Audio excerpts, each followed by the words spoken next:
Jazakallah DJ Faiz. Innal hamdalillah, segala puji bagi Allah. Nahmaduhu, kami memujinya.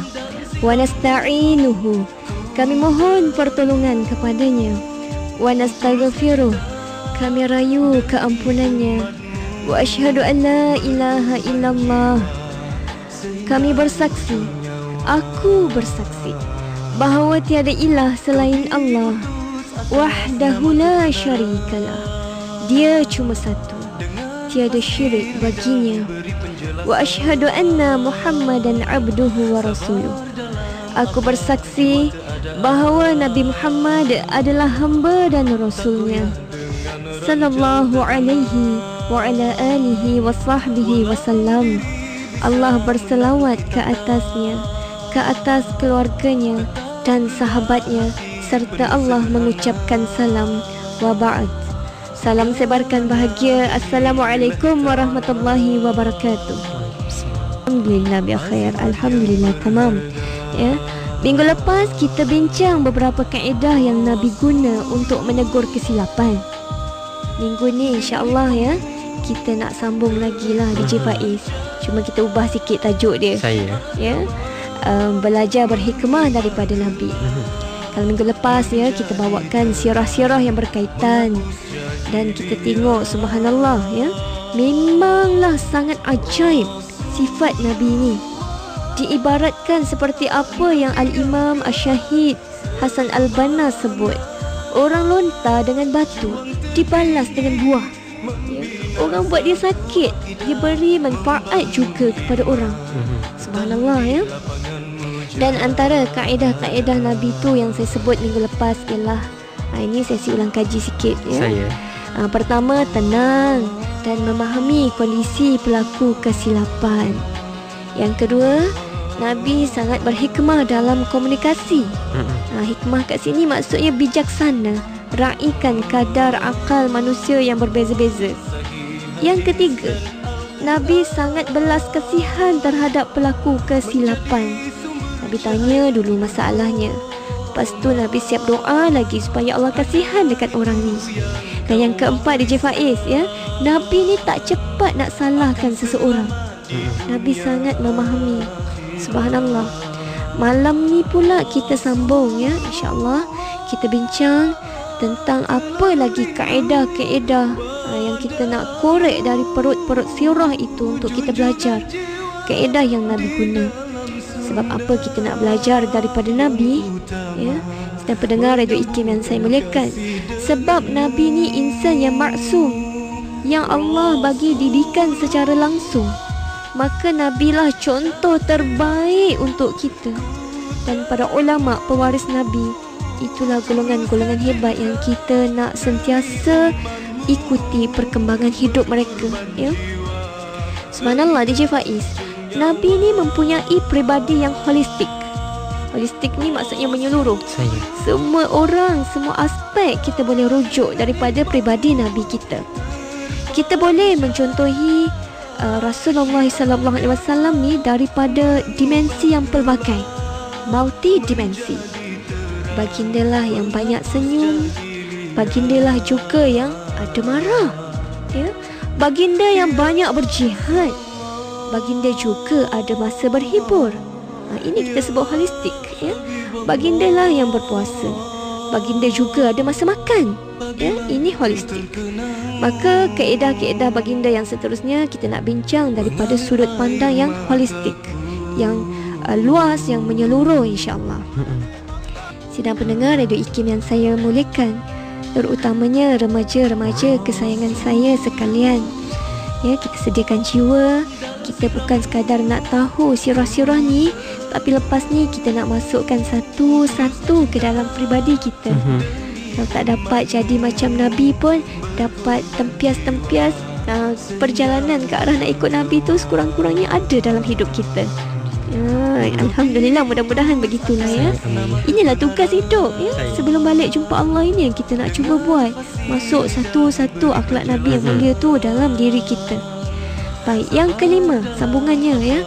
Nabi sallallahu alaihi wasallam membetulkan persepsi yang menjadi penyebab berlakunya kesilapan. Baik. Dalam satu hadis riwayat Al-Bukhari, ya, daripada Humaid ibnu Abi Humaid Al-Tawil, bahawa beliau ni mendengar Anas ibnu Malik berkata, ada sekumpulan 3 orang lelaki datang ke rumah Rasulullah sallallahu alaihi wasallam. Ya, mereka datang nak tahu apa amalan Nabi dekat rumah. Maka diberitahukanlah tentang amalan Nabi dekat rumah. Maka mereka bila diberitahu begitu, mereka rasa macam tak adalah banyak sangat amalan Nabi ni bagi pandangan mereka lah, ya. Mereka rasa begitu. Disebutkan dalam syarah hadis ni, ay ra'a kullu minhum annaha qalila. Semua tu tengok apa yang diberitahu tu macam sikit je amalan Nabi. Maka mereka pun berazam nak buat lebih lagi daripada Nabi.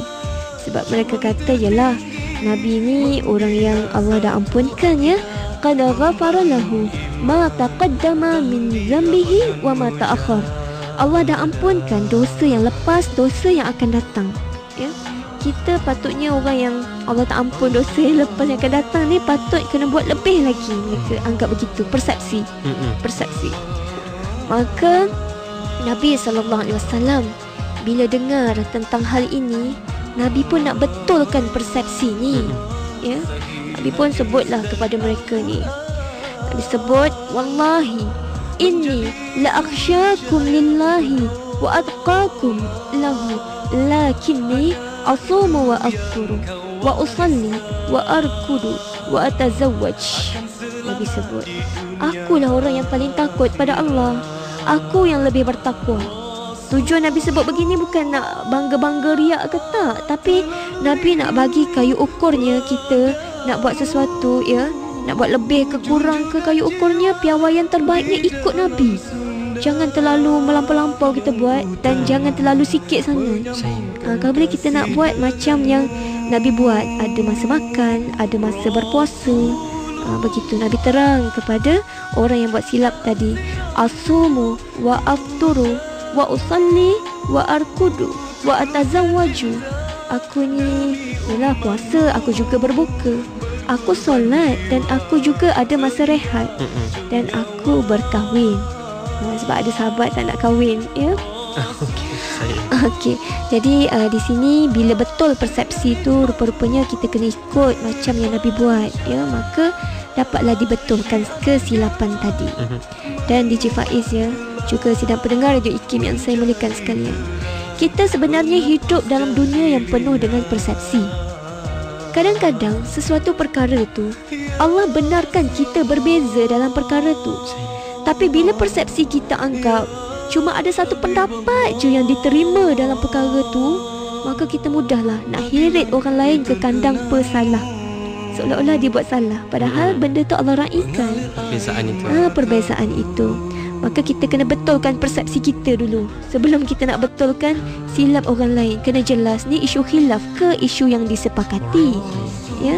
Ini isu yang Allah benarkan berbeza ke memang Allah marah dalam soal ni? Kena jelas, clear dulu yang tu. Persepsi kena betul dulu.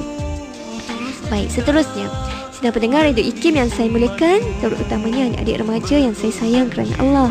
Yang keenam, kaedah yang Nabi guna untuk membetulkan kesilapan. Nabi SAW, ya, menerangkan risiko, akibat ataupun fitnah yang bakal berlaku kesan daripada kesilapan tu, terutamanya dalam soal-soal gurauan. Remaja kita suka kan bab lawak, dengar orang buat lawak, dia suka. Maka ada sirahnya di sini, ya. Ibnu Umar bercerita, dalam perang Tabuk ada seorang lelaki bergurau. Dia penat-penat dah berperang kan, suasana perang, dia bergurau lah, cakap sembang kosong-kosong, dia gurau. Dia kata Nabi SAW dengan para sahabat ni, ya, kuat makan, suka berbohong dan pengecut ketika berperang. Dia gurau-gurau je, ya. Maka sahabat bila dengar macam tu memang marah lah, sebab dia sayang sangat kat Nabi, dan apa yang disebut tu, gurauan tu bohong sama sekali. Ya, Nabi bukan orang yang macam tu.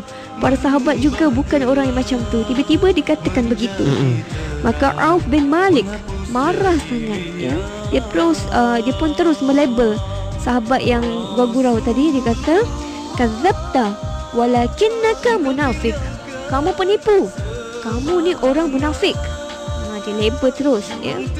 Lepas tu sahabat ni cepat-cepat pergi bagi tahu Nabi sallallahu alaihi wasallam. Rupa-rupanya, ya, DJ Faiz, sebelum Auf bin Malik ni bagi tahu Nabi, Al-Quran dah pun bagi tahu Nabi siap-siap. Al-Quran kata, qul abillahi wa ayatihi wa rasulihi kuntum tastahzi'un. Katakan, patut ke Allah, Rasul dan ayat-ayatnya kamu nak buat main-main? Tak ada benda, bukan semua benda kita boleh buat bergurau, ya, DJ Faiz, remaja sekalian, ya. Sahabat yang bergurau tadi bila dengar ayat ni, dia rasa takut. Ya, dia pun teranglah, innama kunna nakhudu wa nal'ab. Maaf, kami tak sengaja ni, ya. Itu ayat saya lah, ya. Kami ni sembang-sembang kosong saja, kami cuma main-main. Dia terang. Dia bukan berniat nak memfitnah Nabi ke tak, ya. Maka Nabi SAW pun bacakan ayat tadi saja. Nabi tak melabel macam yang sahabat buat tadi, melabel terus kan. Sebab Nabi mungkin faham kondisi mereka tengah letih, ya.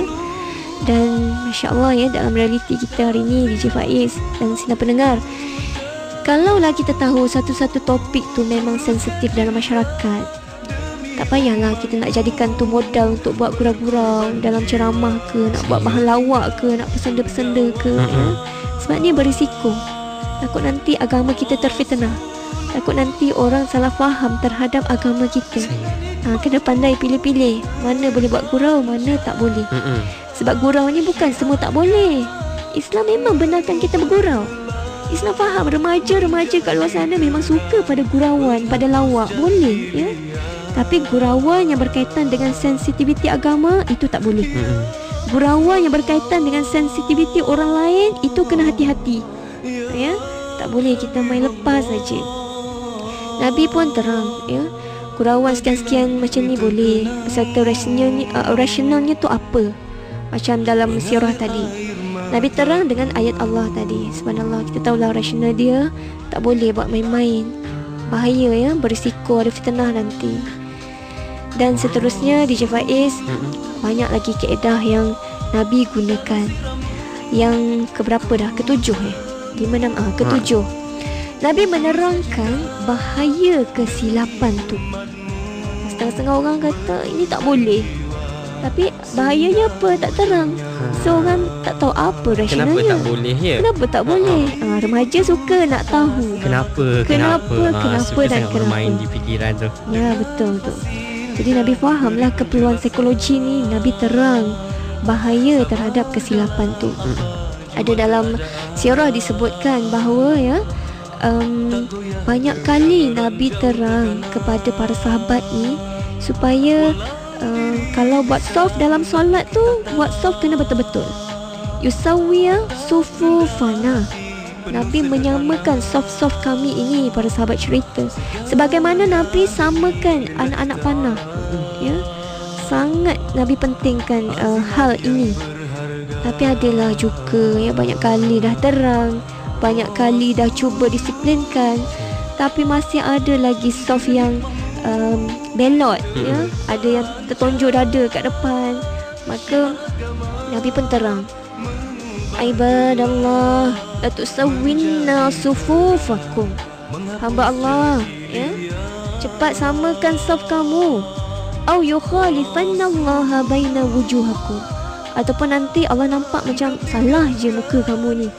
Maksudnya apa? Maksudnya tahap disiplin dalam Islam sangat diambil berat, ya. Diberi cakna yang tinggi dalam Islam. Sebab kalau hidup kita seharian tak berdisiplin, dalam solat pun tak disiplin, kita uruskan urusan-urusan lain pun nanti akan banyak tak terurus jadinya. Tak ada disiplin, banyak silap, banyak salah. Maka Nabi nak didik umat ini biar jadi umat yang kemas, yang sistematik, yang disiplin melalui solat. Bila solat hebat, disiplin, soft itu tersusun, insya-Allah urusan lain pun akan tersusun juga, mudah-mudahan lah, insya-Allah. Ya, pandai betul ya Nabi didik umat. Tapi kalau yang tak biasa di masjid, solat jemaah, macam mana tu? Macam mana nak didik disiplin tu? Harap-harap remaja kita jadi remaja yang cintakan masjid. Amin, insya-Allah. Tengoklah kesannya pada kehidupan nanti, lebih tersusun, insya-Allah. Mudah-mudahan. Biasalah, kita ni manusia yang sentiasa belajar dan belajar. Maka nak terapkan hikmah pun, kita dah ada ikon kita bincangkan malam ni, Rasulullah sallallahu alaihi wasallam. Maka kalau yang lepas-lepas tu kita tak berhikmah mana, ya, memang itulah proses kehidupan. Daripada yang kita tak hikmah mana tu, nak bawa diri kita kepada belajar, ya, belajar menjadi lebih baik dan lebih baik. Mengikut siapa? Mengikut ikon kita, Nabi Muhammad sallallahu alaihi wasallam. Cuba dan tetap cuba selagi kita ada nyawa, insya-Allah. Dan kita bincangkan lagi nanti, insya-Allah, kaedah yang Nabi guna untuk kita lebih berhikmah. Bagaimana kaedah Nabi sallallahu alaihi wasallam nak menegur secara berhikmah? Kadang-kadang Nabi tegur secara lisan, dan kadang-kadang juga Nabi tegur secara tindakan. Bagi contoh yang praktikal terus, supaya orang yang Nabi nak tegur tu mudah faham. Pernah berlaku dalam sirah, ya, hadis riwayat Al-Baihaqi, an Jubair bin Nufair an abihi, daripada Jubair ibnu Nufair, daripada bapa dia. Dia datang menemui Nabi sallallahu alaihi wasallam, ya. Nabi pun Nabi ni sangat cakna kepada para sahabat, kepada orang yang dekat. Apa kelebihan kelemahan dia, Nabi sangat cakna. Maka Nabi tahu orang ni perlu ditegur dari sudut cara berwuduk dia. Faqala tawadda, Nabi suruh orang tu berwuduk dulu, ya. Tawadda'u ya Aba Jubair. Fabada'a Abu Jubair bifihi. Maka Abu Jubair ini dia start wuduk dengan apa? Dia jatuh je air wuduk tu, dia terus berkumur dengan mulut dia. Jatuh air wuduk dekat tangan, dia terus berkumur dengan mulut dia. Tangan tu mungkin pegang apa-apa kotor dan sebagainya kan. Maka Nabi pun teranglah dekat dia, bukan macam tu, tengok saya wuduk ni, ya. Nabi terang, jangan start dengan tangan, ya. La ya batadi bifika ya Aba Jubair, jangan muliakan dengan tangan kamu wahai Aba Jubair. Fa innal kafir yabtadi bifi. Orang kafir pun samalah, dia suka start dengan mulut dia dulu. Nabi kata start dengan apa? Start dengan basuh tapak tangan tu betul-betul, lepas tu berkumur, lepas tu basuh muka 3 kali, basuh tangan hingga ke siku, dan hingga sempurnalah wuduk tu. Kalau kita start dengan mulut terus, DJ Faiz, tanpa kita cuci tangan, nanti kuman tu masuk dalam perut, sakit perut, ya. Rasional sungguh. Nabi kita ajar cara wuduk yang sebegini, dan Nabi ajar itu, Nabi tegur itu secara praktikal terus. Tunjuk depan mata, bukan cakap je, ni tak betul, kamu ni tak betul wuduk, bukan cakap je, tunjuk terus depan mata dia. Subhanallah. Baik, seterusnya kita belajar lagi, ya. Kaedah Nabi sallallahu alaihi wasallam membuat teguran itu kadang-kadang secara personal, kadang-kadang juga Nabi tegur secara umum, ya. Banyak kaedah Nabi guna, ya. Ini yang saya sebut sebagai holistik, menyeluruh. Pandai tengok kondisi, pandai tengok orang tu macam mana keadaan, ya.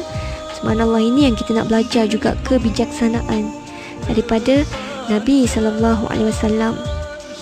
Dalam sirah juga diceritakan riwayat Imam Malik, ya.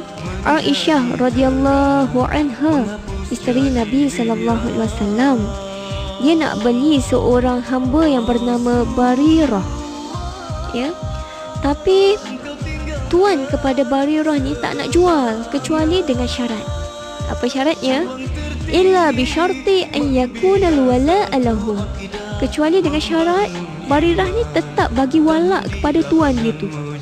Seolah-olahnya beginilah, DJ Faiz beli kuda, tapi tuan kuda tu kata, okey, awak beli kuda ni, tapi saya yang boleh naik kuda ni. Macam mana tu? Pelik lah kan? Maka Sampailah berita ni kepada Rasulullah sallallahu alaihi wasallam. Rasulullah pun tegur dalam khutbah, mana boleh buat syarat yang tak ada dalam kitab Allah, maksudnya menyalahi kitab Allah. Dalam Islam, syarat-syarat ni benda yang normal. Akad Islam kena ada syarat. Tapi kalau syarat yang pelik sampai macam ni sekali, tak boleh lah. Ya? Sebab dia macam menyalahi pula kitab Allah. Okey, itu cara Nabi membuat teguran secara umum dalam khutbah baginda sallallahu alaihi wasallam. Seterusnya, ada juga kes dalam sirah. Ya Allah, holistik ni, sifat Nabi ni, Nabi ajar tegur ya, dengan cara orang awam tu boleh buat provokasi terhadap pelaku kesilapan. Macam mana tu? Okey, ada kalanya ya, Nabi SAW dia biarkan atau dia suruh seseorang menegur kesilapan yang dilakukan oleh orang lain. Maksudnya bukan Nabi sendiri yang tegur, bukan, tapi orang awam, masyarakat itu yang tegur kesilapan pelaku kesalahan tu. Dalam kes yang bagaimana diceritakan daripada Abu Hurairah, dia berkata, seorang lelaki datang ngadu kepada Nabi SAW tentang jiran dia. Boleh tak ngadu pasal jiran kita dekat orang? Sesaja nak ngadu tak boleh, tapi memang tak jumpa dah solusi. Ngadu pada orang yang berautoriti itu boleh. Ditunjukkan dalam sirah Nabi SAW. Maka apa kata Nabi?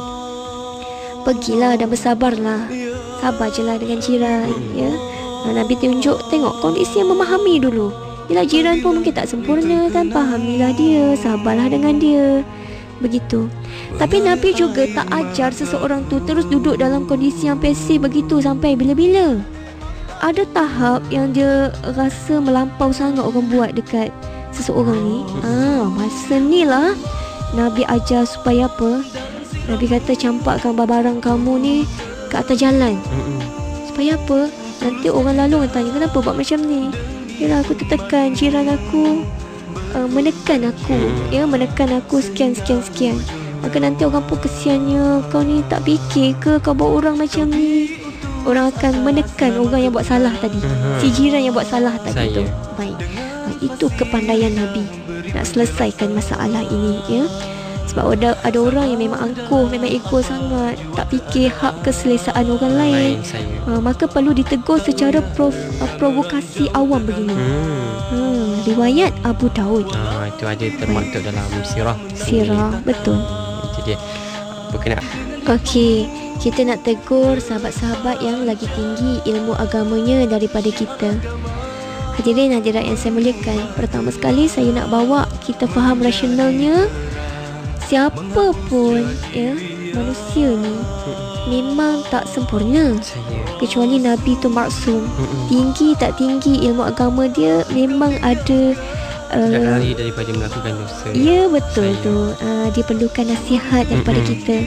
Dan kita kena bawa jiwa yang faham rasional begitu, dan dengan jiwa yang sayang dia, fikirkan syurga neraka dia, nak dia selamat, nak dia jadi lebih baik. Bila kita bawa jiwa begitu, biasanya jiwa begitulah yang dapat hidayah daripada Allah untuk kita pandai berhikmah. Kita cakap tak malukan dia, tak aibkan dia, tak kutuk-kutuk dia, tak. Kita cakap dalam nada, ya, cara komunikasi yang menyebabkan dia rasa orang ni sayang dia. Ikhlas, tegur. Ya, ikhlas, tegur, nak kebaikan.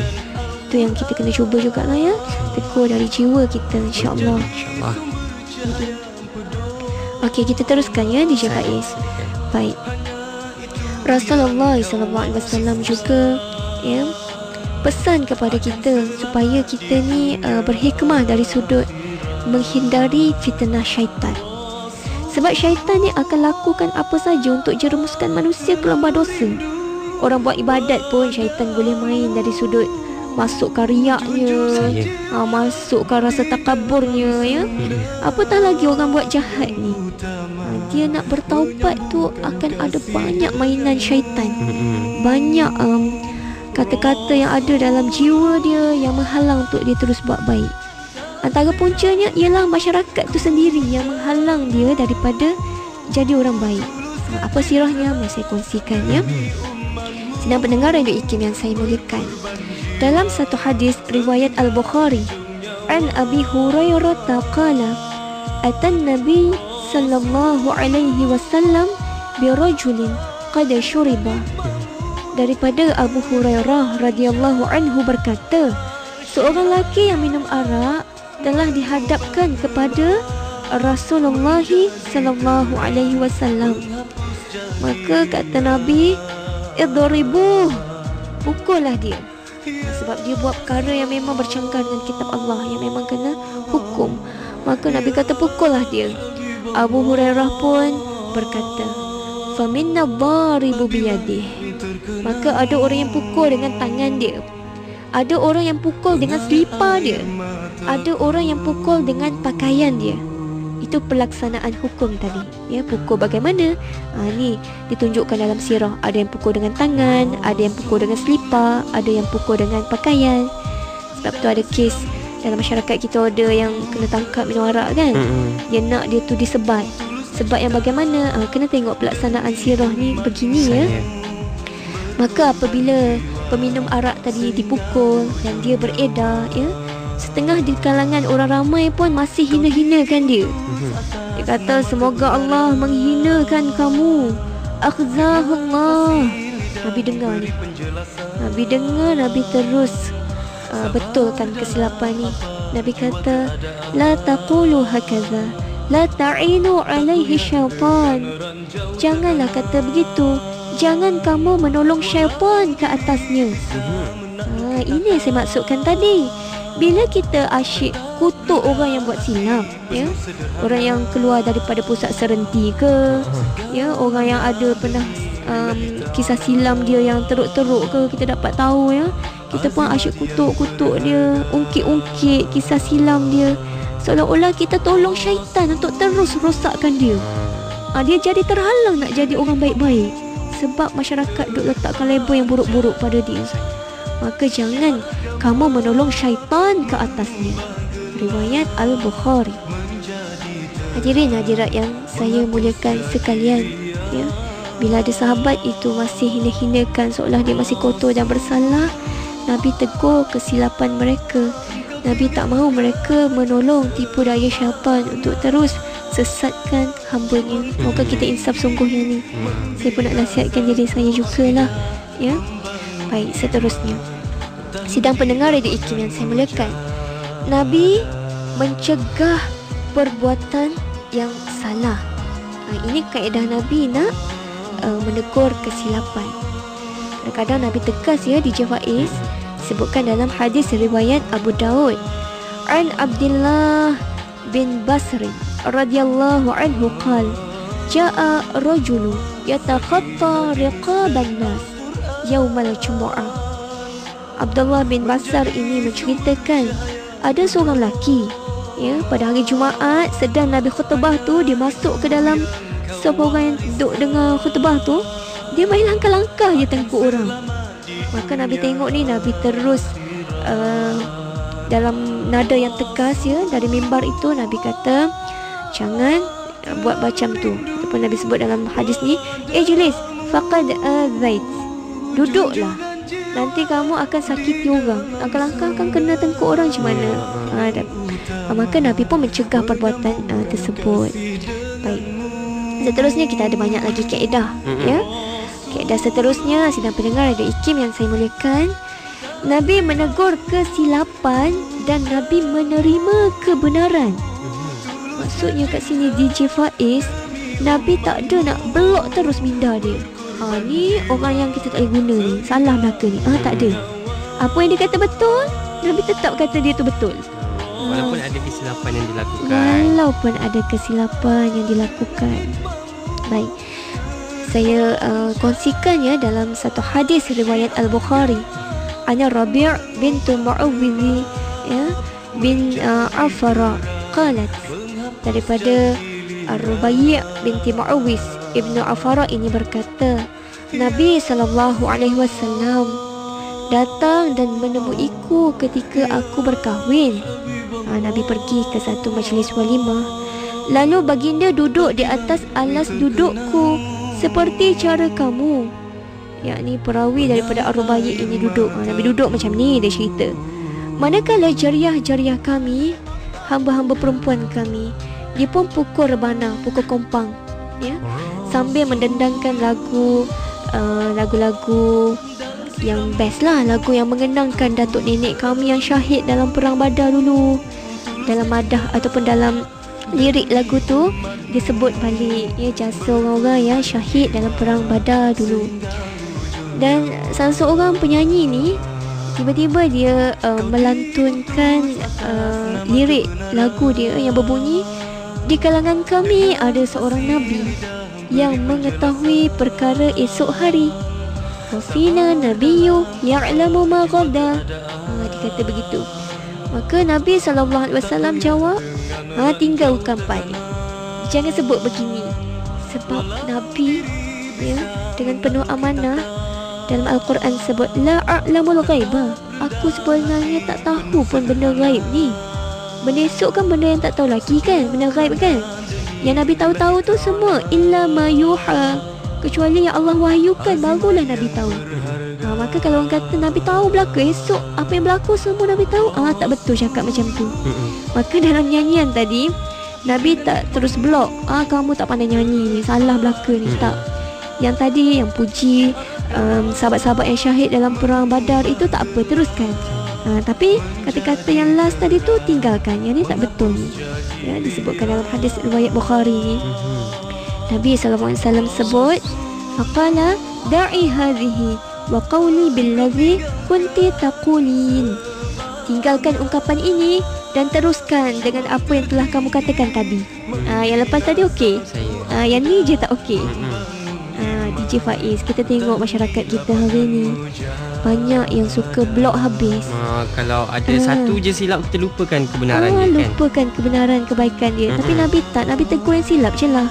Yang baik tu Nabi iktiraf. Nabi kata benda tu baik. Ada juga situasi begini ya. Contohnya pihak A gaduh dengan pihak B. Kalau adalah di kalangan pihak A tu tersebut kata-kata yang baik daripada pihak B, terus dia macam diboykot oleh geng-geng dia. Seolah-olah tak boleh sebut langsung kebaikan musuh dia tu. Jadi ini tak menepati sikap Nabi kita. Ya. Seolah-olah tak boleh pakas semua apa yang daripada pihak yang berlawanan dengan kita. Jangan begitu. Yang baik kita katakan baik, walaupun daripada musuh kita. Ya. Yang tak baik kita kata tak baik lah. Begitu. Masya Allah. Ya. Seterusnya kaedah yang Nabi guna untuk menegur kesilapannya, Nabi mengembalikan hak kepada orang yang berhak, kepada tuan dia tu, dan Nabi menjaga maruah pelaku kesilapan. Ini saya cukup kagum dengan peribadi baginda sallallahu alaihi wasallam. Nabi sallallahu alaihi wasallam sangat hormat orang, dan Nabi berusaha sedaya upaya tak malukan sesiapa pun dalam tindakan baginda. Ya. Tapi dalam Nabi nak menjaga maruah pelaku kesilapan tu, Nabi tetaplah mengembalikan hak kepada orang yang berhak. Diceritakan dalam hadis riwayat Muslim, ya, daripada Auf ibn Malik berkata, seorang lelaki daripada keturunan Himyar, dia telah membunuh musuh dia. Dia bunuh musuh, dia terus ambil salap musuh tu. Macam jadi hak dia lah. Maka Khalid ibn Al-Walid yang jadi panglima perang ketika tu, dia kata, bak sini salap tu. Dia macam nak kumpulkan dulu supaya tentera Islam ni jangan sibuk dengan harta dululah. Perang betul-betul dulu.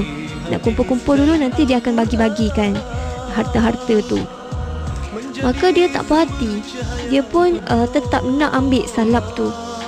Dia pun pergi ngadu dekat Nabi. Ya Rasulullah, dia ngadu, akulah patut berhak kepada salap ni, tapi Khalid pergi ambil.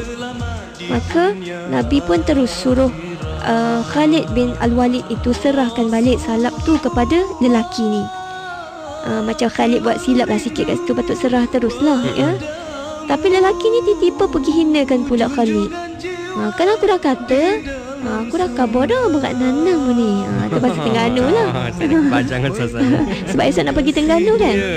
Kena ada dialek Terengganu sikit lah. Maka berat nanang ni. Dia marah kepada Khalid Al-Walid. Maka Nabi SAW bila dengar maruah Khalid sebagai pemimpin di situ diinjak-injak begitu, Nabi pula pergi bela maruah Khalid yang buat silap tadi tu. Nabi pun cakap apa? Khalid, tak payah bagilah ke orang macam ni. Ambil balik. Nabi kata. Nabi pun tegur pula orang tu. Hal antum tarikuna li umarai? Kamu ni tak hormat ke pemimpin aku? Yang aku lantik jadi pemimpin, yang hormatlah sikit, respeklah sikit. Lepas tu lah dah reda semua, barulah Khalid akhirnya serah balik salap tu kat orang tu. Dan masa yang sama, maruah Khalid sebagai pemimpin yang diinjak-injak tadi dibela oleh Nabi sallallahu alaihi wasallam. Okey, Nabi jaga kredibiliti Khalid ni di hadapan askar-askar di bawah pimpinan dia. Okey, seterusnya kaedah yang terakhir lah untuk malam ni ya. Nabi sallallahu alaihi wasallam meminta kepada pelaku kesilapan supaya pergi mohon maaf kepada pihak yang dizalimi. Okey, dalam satu hadis riwayat Imam Malik diceritakan adalah ya, para sahabat ni pergi musafir, dan bila sahabat ni pergi musafir, ditugaskanlah kepada para sahabat yang penting-penting ni orang-orang yang berkhidmat untuk mereka, jaga makan minum mereka. Dia ada pembahagian tugas begitu. Maka dalam satu peristiwa ni, Abu Bakar dan Umar, dia penat, dia bangun dari tidur, dia tengok lelaki yang kena sediakan makanan untuk mereka ni tak bangun lagi. Maka mereka pun kata, lelaki ni seorang yang suka tidur ni. Dia kata macam tu. Dia pun kejutkan lelaki tu. Dia kata, pergi jumpa Nabi, kirim salam pada Nabi dan minta makanan daripada Nabi untuk kami. Maka lelaki ni pun pergilah jumpa Nabi sallallahu alaihi wasallam. Bila lelaki ni jumpa Nabi, Nabi kata, aku dah beri dah makanan untuk Umar dengan Abu Bakar tu. Lelaki ni pun balik cerita dekat Umar dan juga Abu Bakar. Umar dengan Abu Bakar terkejutlah. Mana ada makanan, tak ada pun. Mereka pun pergi jumpa balik dengan Nabi SAW. Mana makanannya, tak ada pun. Nabi kata, makanan kamu dengan daging saudara seagama kamu. Aku seakan-akan nampak, inni la ara lahmahu baina sanayakuma. Aku seakan-akan nampak dagingnya tu merah lagi dekat gigi-gigi kamu. Maksudnya dia, Abu Bakar dengan Umar tadi, buat silap mengumpat kepada pembantu mereka. Maka Nabi tegur dengan cara begini ya. Mereka pun terus takut sebab mereka ni orang yang sangat hatinya tunduk pada kebenaran. Mereka minta Nabi supaya minta ampun kepada Allah untuk mereka.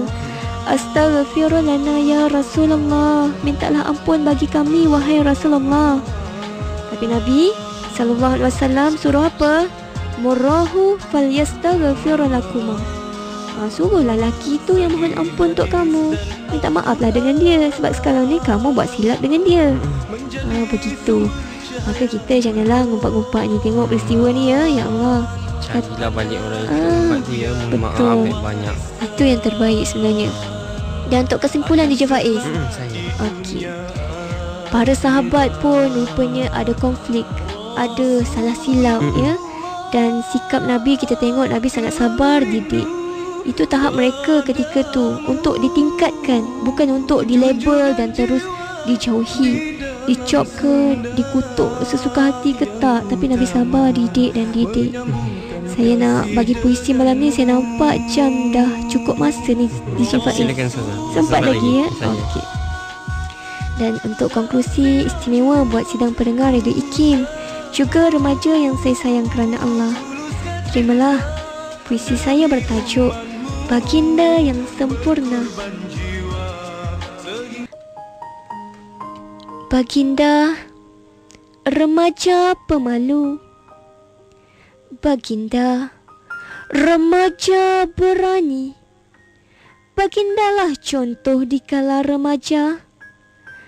Bagindalah contoh dikala dewasa. Baginda, orang miskin. Bagindalah orang kaya. Baginda, rakyat biasa. Bagindalah juga bangsawan mulia. Baginda pemerintah yang sibuk. Baginda juga punyai masa lapang. Baginda menikahi janda. Baginda juga menikahi gadis. Baginda bermonogami 25 tahun. Baginda berpoligami 10 tahun. Bagindalah suami yang tidak menceraikan isteri. Bagindalah juga suami yang ada menceraikan isteri. Baginda berjenaka. Baginda juga serius. Baginda tegas. Dan Baginda banyak berhikmah. Baginda sungguh sempurna dalam kudrat seorang manusia. Inilah contoh ikutan kita sepanjang masa. Ampun maaf dari saya.